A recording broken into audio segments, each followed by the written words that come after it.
आज के युग में सवाल उठता है, क्या श्री कृष्ण निर्दयी थे क्योंकि उन्होंने शिशुपाल को मारा, युद्ध करवाया, अपने ही कुल का नाश होते देखा। लेकिन क्या हम उन्हें आज के नैतिक चश्मे से देख रहे हैं? धर्म और अधर्म के युद्ध में नीति और करुणा एक साथ नहीं चलती। कृष्ण वही हैं जो हर समय में हर समय के अनुसार चलते हैं। वो जिसने एक सुदर्शन चक्र से असत्य का अंत किया, वो जिसने अधर्म के विरुद्ध धर्म के विजय की नींव रखी। और आज कुछ लोग कहते हैं कृष्ण निर्दयी थे। क्या जो कंस मामा को मारता है वह निर्दयी है, या जो धर्म के लिए नीति अपनाता है वही असली ईश्वर है? आइए जानिए वो सच्चाई जो सदियों से या तो छिपाई गई है या समझी ही नहीं गई है।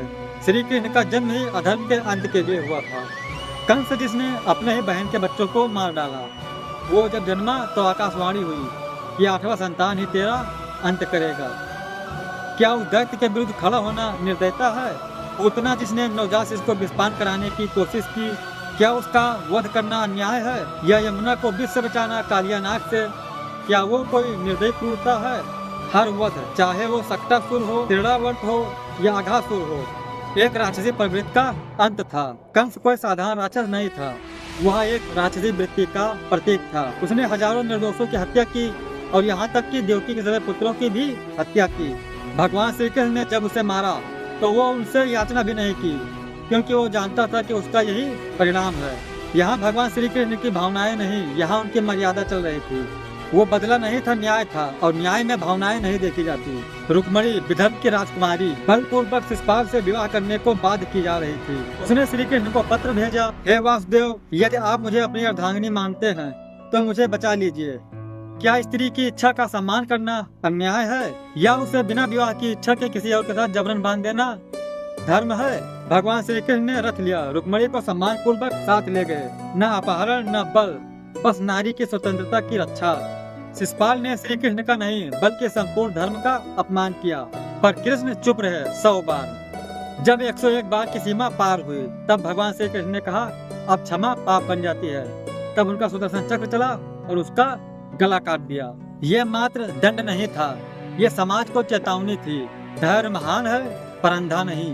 भगवान श्री कृष्ण ने महाभारत की रचना नहीं की, उन्होंने तो बस बार बार युद्ध को टालने की पूरी कोशिश की। शांति संधि के लिए गए, अकेले गए, पर दुर्योधन ने उन्हें 1 इंच भूमि भी देने से मना कर दिया। क्या तब युद्ध आवश्यक नहीं था? और जब अर्जुन मोह में डूब गया तब भगवान श्री कृष्ण ने गीता का ज्ञान दिया, कर्मण्येवाधिकारस्ते। क्या यह किसी निर्दयी का उपदेश हो सकता है? भगवान श्री कृष्ण ने कहा कि धर्म के लिए लड़ना पाप नहीं, अधर्म के लिए समझौता करना पाप है। लोग कहते हैं कि श्री कृष्ण ने अभिमन्यु को क्यों नहीं बचाया, क्योंकि युद्ध नियम से चलता है। और उस दिन अर्जुन चक्रव्यूह में प्रवेश नहीं कर सकता था, क्योंकि श्री कृष्ण नियम नहीं तोड़ना चाहते थे। नहीं तो दुर्योधन और कर्ण में क्या फर्क होता? पर उन्होंने वचन दिया, इस युद्ध का परिणाम सभी देखेंगे। और उस वचन से कौरव कुल का अंत हो गया। भगवान श्री कृष्ण ने अपने भी कुल का अंत होने से नहीं रोका। पर क्या आपको पता है, उन्होंने पहले ही कहा था, मेरा वंश जो अहंकार में डूब गया है वह स्वयं अपना ही नाश करेगा। उन्होंने श्राप को स्वीकारा और जब मूसल युद्ध हुआ वो बस एक साक्षी बनकर रहे, न किसी को मारा न किसी को बचाया, क्योंकि नियत का कार्य स्वयं श्री कृष्ण भी नहीं टालते। जो सृष्टि का रचयिता था वह स्वयं एक तीर से गिरा। क्यों? क्योंकि जो इस धरती पर आया वो एक दिन जाएगा भी। भगवान श्री कृष्ण ने अपने देह का त्याग साधारण रूप में किया, क्योंकि लोग उन्हें ईश्वर नहीं एक मार्गदर्शक के रूप में समझे। उन्होंने दिखाया कि ईश्वर भी समय के अधीन है। श्री कृष्ण ने किसी को भी अन्यायपूर्वक नहीं मारा, हर फैसला नीति के हिसाब से लिया। वो निर्दयी नहीं थे, वो धर्म के अधिपति थे, वो न्याय के मापदंड थे। उनकी नीति कठोर हो सकती है पर उद्देश्य सदा करुणा था। और यही है श्री कृष्ण की सच्चाई, जिसे जानने के बाद कोई यह नहीं कह सकता कि भगवान श्री कृष्ण निर्दयी थे। तो इस वीडियो में हमने जानी है भगवान श्री कृष्ण के धर्म के बारे में, कि उन्होंने किस प्रकार अपना धर्म निभाया और फिर धर्म की स्थापना की।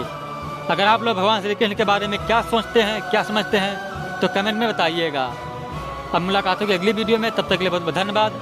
अगर वीडियो पसंद आए तो वीडियो को लाइक करिए और चैनल को सब्सक्राइब करिए। मिलते हैं अगले वीडियो में, तब तक के लिए बहुत बहुत धन्यवाद। जय श्री कृष्ण।